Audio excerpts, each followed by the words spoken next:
माननीय मुख्यमंत्री जी जिस तरह से प्रतिभा का हनन कर रहे हैं और युवाओं के भावनाओं से खिलवाड़ कर रहे हैं, ये दुखद और दुर्भाग्यपूर्ण है। बीएसएससी, बीपीएससी, शिक्षक अभ्यर्थी और इसी तरह के दारोगा परीक्षा हो या सिपाही परीक्षा हो, या तमाम नियुक्ति के मामले में इनका कहीं न कहीं कभी क्वेश्चन वायरल होता है, कभी इनके प्रश्न पत्र में गलती होती है, 9 क्वेश्चन गलती हो जाता है। और ये तमाम गलती अनजाने में नहीं हो रही है, ये जानबूझकर एक गैंग है, रैकेट है, उसके माध्यम से कराया जाता है और इस तरह का माहौल खड़ा किया जाता है। क्योंकि जब भी नियुक्ति की प्रक्रिया शुरू होने को विज्ञापन निकलता है, इनके माफिया दलाल लोग बाजार के अंदर तहसीलदारी में लग जाते हैं, सेटिंग गेटिंग में लग जाते हैं और फिर उसके हिसाब से ये सारे रणनीति बनते हैं। इसमें आयोग के बड़े बड़े पदाधिकारी और कर्मचारी संलिप्त हैं। बार बार ये खेल हो रहा है। आज यही 8 साल पहले इसी मामले में आईएएस तक के लोग जेल चले गए, लेकिन उस आयोग में बैठे हुए पदाधिकारी 7-7 साल, 8-8 साल से जमे हुए हैं। सीबीआई से इसकी जांच नहीं कराई गई।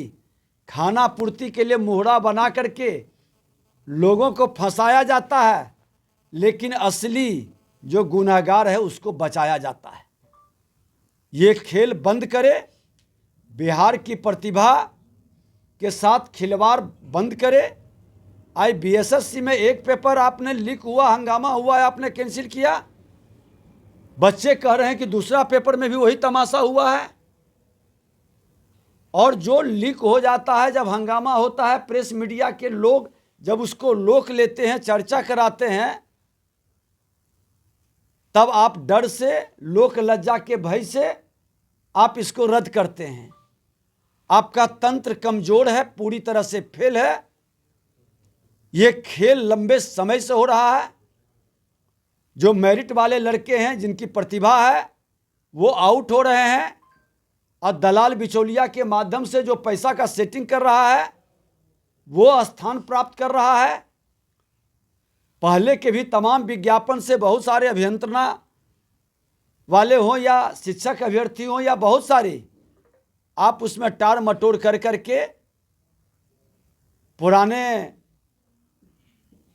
नियुक्ति के विज्ञापन को रद्द कर करके या उसको रोक करके उसमें इफ बट लगा करके नए ढंग से परोसना चाहते हैं, ताकि अपना सेटिंग, अपना व्यवस्था बना सकें। ये दुखद और दुर्भाग्यपूर्ण है। बिहार के अंदर बच्चों के मन के अंदर एक भय का वातावरण बना दिया गया, और जब बच्चे के मन के अंदर आक्रोश उत्पन्न होगा तो ये भ्रष्ट सरकार एक दिन भी नहीं रह पाएगी बिहार के अंदर। यही बिहार की धरती है। जब तानाशाह के विरुद्ध आंदोलन शुरू किया तो पूरे देश से सत्ता की विदाई हो गई, और आप सत्ता प्राप्ति के सपना मुख्यमंत्री जी देख रहे हैं। देश के प्रधानमंत्री नरेंद्र मोदी जी खुला चेतावनी दिया था लाल किले से कि भ्रष्टाचार मुक्त भारत होगा, लेकिन दुर्भाग्य है कि भ्रष्टाचार मुक्त बिहार बनाने के लिए आपको भारतीय जनता पार्टी ने बैठाया था। बिहार की जनता ने जनादेश भी दिया था कि भ्रष्टाचार मुक्त, अपराध मुक्त बिहार बनाइए। जनादेश का अपमान करके आपने भ्रष्टाचारियों और अपराधियों के गोद में जाकर बैठ गए, और वो भ्रष्टाचारी अपराधी की गोद में बैठने के बाद बहुत सारा खेल शुरू हो गया है।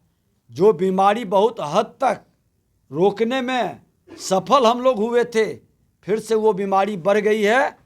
भ्रष्टाचारियों का मनोबल बढ़ गया है और भ्रष्टाचार तंत्र पर हावी हो गया है। आप लाचार और बेबस, थके हारे दिख रहे हैं। आप सीबीआई से जांच कराइए, और संवैधानिक संस्था पर आपको विश्वास नहीं है तो हाई कोर्ट के सिटिंग जज से जांच करा लीजिए। लेकिन तंत्र में जो कमजोर कड़ी है, जो भ्रष्टाचार का जननी बना बैठा है, आप उसको पकड़िए।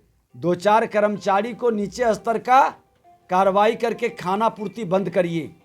जब आपकी नीयत साफ है, जब आप कर रहे हैं कि हम भ्रष्टाचार पर जीरो टॉलरेंस अपनाते हैं, तो क्यों नहीं बीमारी का सही इलाज कराना चाहते हैं?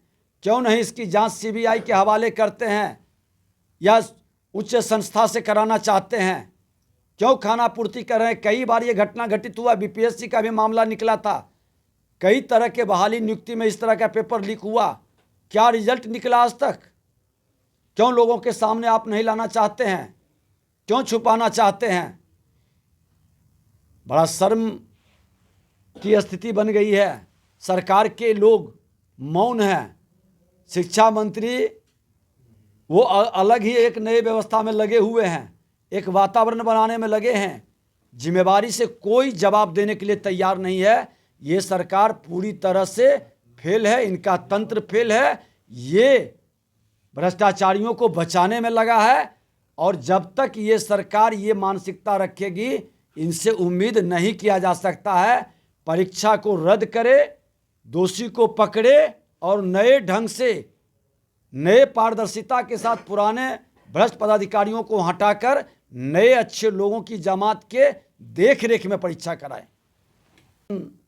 मैं अध्यक्ष के नाते जब मामला उठा था, हमने कहा था खुल करके बहस हो, और आसन से भी हमने हमेशा इस तरह के मामले को जांच के लिए प्राथमिकता दिए हैं।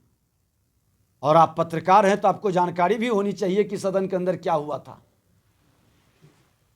और ईडी को लेकर उन्होंने कहा कि अपने घर में हम तो आग्रह करते हैं कि हमारे घर में ही कार्यालय खोल दें, जांच करने में ज्यादा आसानी होगी।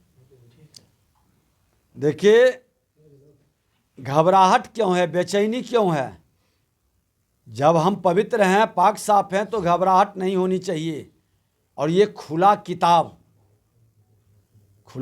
का भी चर्चा की है ना, कि मेरा खुला किताब है श्रीमान लालू प्रसाद यादव, तेजस्वी यादव का। तो खुला किताब है तो आप बता दें कि गरीब का बेटा, गांव का बेटा हजारों करोड़ का मालिक कैसे बन गया। 28 की बरस की उम्र में 28 बड़े संपत्ति का मालिक कैसे बना। खुला किताब में तो ये जिक्र नहीं है।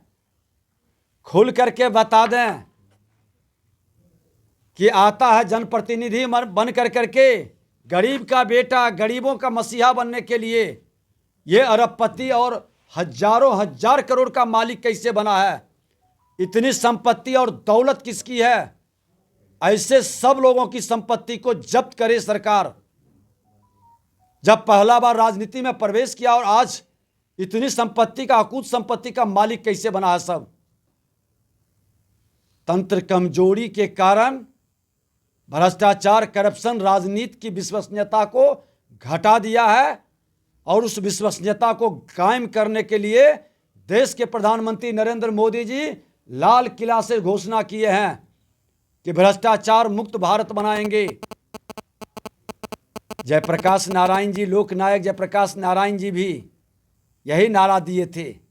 लोहिया जी और गांधी जी का भी नारा था, जाति विहीन समाज बनाओ, भ्रष्टाचार मुक्त राष्ट्र बनाओ। ये भ्रष्टाचारियों की जमात जिस तरह से कुछ संपत्ति अर्जित कर करके, वर्गला कर करके, जांच एजेंसी को कहीं न कहीं वर्गला करके उस कमजोरी और तकनीक का फायदा उठाकर इतने संपत्ति का मालिक कैसे बन गया। खुला किताब में इसकी चर्चा होनी चाहिए। हमारे पास संपत्ति आई है तो बतानी चाहिए कि मेरी संपत्ति कैसे, कहां से इतनी आई।